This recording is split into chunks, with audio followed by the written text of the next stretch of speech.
Sejumlah barang jarahan dari aksi anarkistis di Pemkab Kediri, Jawa Timur beberapa hari lalu mulai terkumpul. Saat ini petugas masih terus mendata dan menunggu barang yang belum dikembalikan.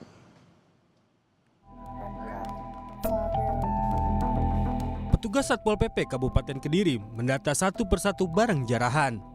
Barang itu merupakan hasil jarahan saat kerusuhan beberapa waktu lalu. Sebelumnya pemerintah Kabupaten Kediri dan Polres Kediri mengeluarkan imbauan kepada warga untuk mengembalikan barang jarahan. Petugas mengaku barang yang terkumpul saat ini belum semuanya dikembalikan. Menurut petugas, masih banyak barang yang hilang mengingat ada 18 kantor dinas yang dijarah.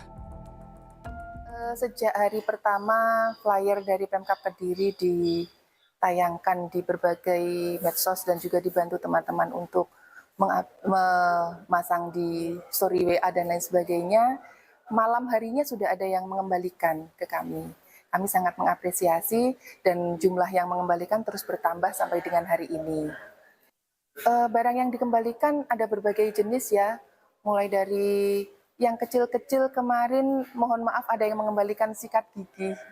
Kemudian barang elektronik, alat-alat kerja teman-teman yang di Pemkab, rata-rata semua jenis ada di sini. Sebelumnya warga mengembalikan barang jarahan saat kerusuhan di Kediri, Jawa Timur. Pengembalian barang dilakukan usai adanya imbauan dari polisi.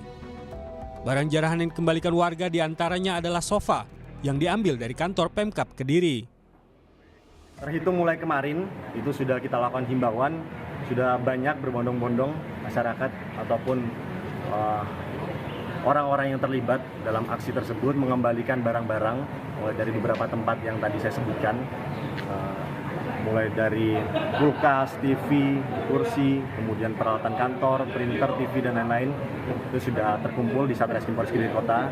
Nanti sampai dengan batas waktu yang telah kita tentukan, kita akan melakukan pengembalian kepada instansi. Sejumlah barang yang sebelumnya diambil saat kerusuhan kini telah berada di Mapolres Kediri, kantor desa maupun kelurahan.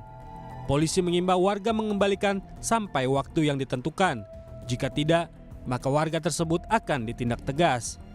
Tim Liputan, Kompas TV, Kediri, Jawa Timur.